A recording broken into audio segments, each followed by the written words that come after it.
Welcome, everybody. Really lovely to see you all. Thanks for joining me this afternoon. Do you want to just share anything that you found particularly challenging as a woman in your role, and maybe how you've overcome them?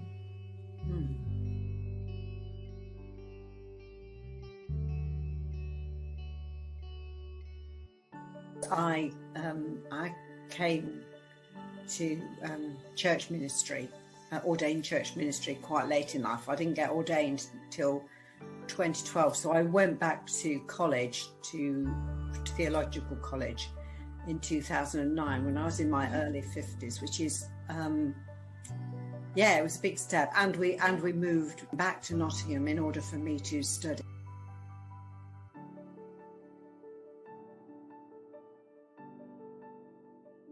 Challenges, I suppose, my perception, but also what people might perceive of me.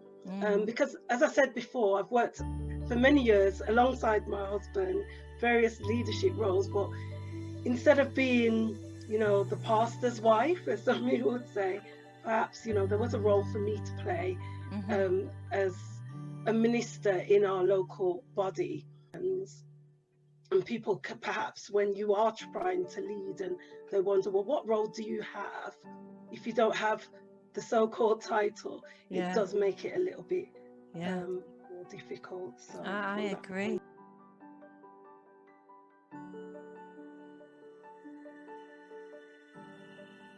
My whole Christian ministry has been one of challenge, because I was a divorced woman, and I divorced my first husband when I was 25, and I felt called to be a missionary, and the mission that I was talking to, the Baptist Missionary Society, had never had a divorced woman before, didn't have a divorced person. So I found myself to be their first divorced missionary, and went off to the Congo for a couple of years and came back. And I wasn't able to return to the Congo, and my minister up in Scotland said to me, Edith, you should become a minister. And I said, I can't do that in Scotland because women don't become Baptist ministers. And so I moved to England, and I became a Baptist minister. I went to university when I was 35, and by the time I was 40, I had a master's degree. And then I get called by this little church over in North Lincolnshire to be the second minister to a congregation of 15. That's 15 people, and really loved it, and through time. 10 years ago, I came and to be just an ordinary chaplain at the trust, and now as I come to the end of my ministry here, I'm lead chaplain, and it's just been amazing, and seeing God at work is amazing. And I remember when I was training to be a minister, my placement supervisor, he said to me, do a series in Esther. And so I did a series in Esther over about a few months, and then the following year I was still in the same placement church, and he says, you choose what you want to do this year. And I said, I'd really like to do a series on gospel women. And he says that I was driving an agenda, and I said to him, but there's 104 sermons in a year, and I'm asking to do 6 in gospel women, so how is that an agenda? And I also then says to him, when was the last time you heard a sermon about a woman? And he says, last year when you did Esther. And I says, well, doesn't that say a lot? Yeah. So yes, so it's about sometimes trying to be the best that you can be.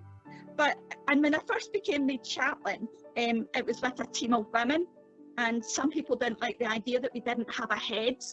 We didn't have a man who was around. And occasionally I had to get a male minister in for some of the patients. But we're a mixed team, and now sometimes people think my elder colleague is the lead chaplain, but it's not unusual, that it's part of life.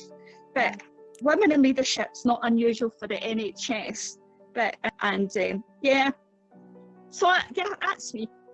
I mean, it's good to laugh sometimes afterwards, after the effect that, you know, what the battles you've gone through and the changes and, you know, sometimes the shock because, you know, looking back, goodness gracious, I can't. But I'm going back to the same challenge because I'm going back to Scotland and I'm going back to try and see if they'll let me be a Baptist minister in Scotland. And they're not really, I'm not hopeful.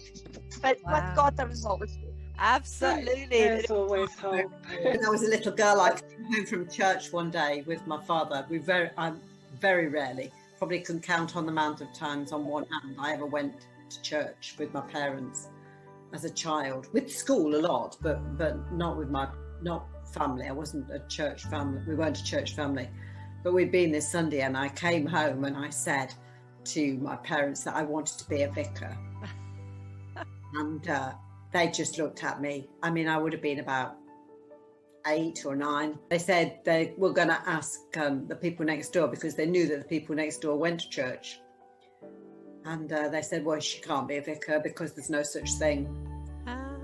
There's no such thing as women vicars. So, I mean, in the Church of England, there were no women vicars until 1994, I think, something like that. Okay.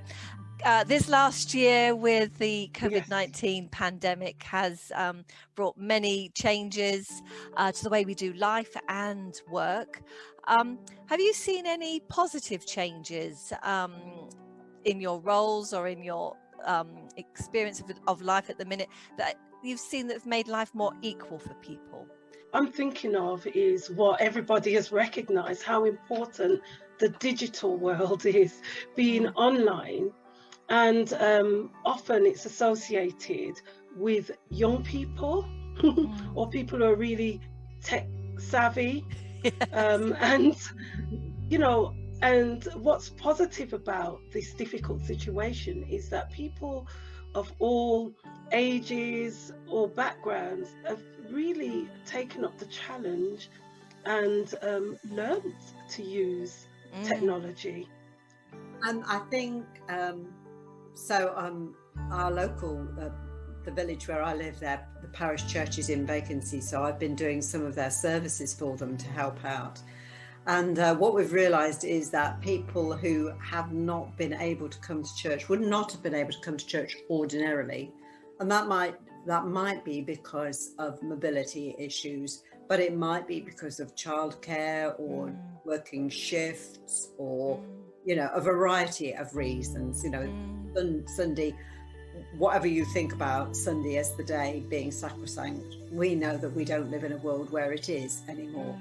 But it means that without exception, anybody can watch it live or they can watch it on a Monday night while they're having the tea. Yes, bless you. And it sort of fits in with the International Women's Day sort of strapline, which is, you know, choose to challenge, and you've all had sort of challenges that you have chosen to not accept or overcome and succeeded, and it's just really encouraging.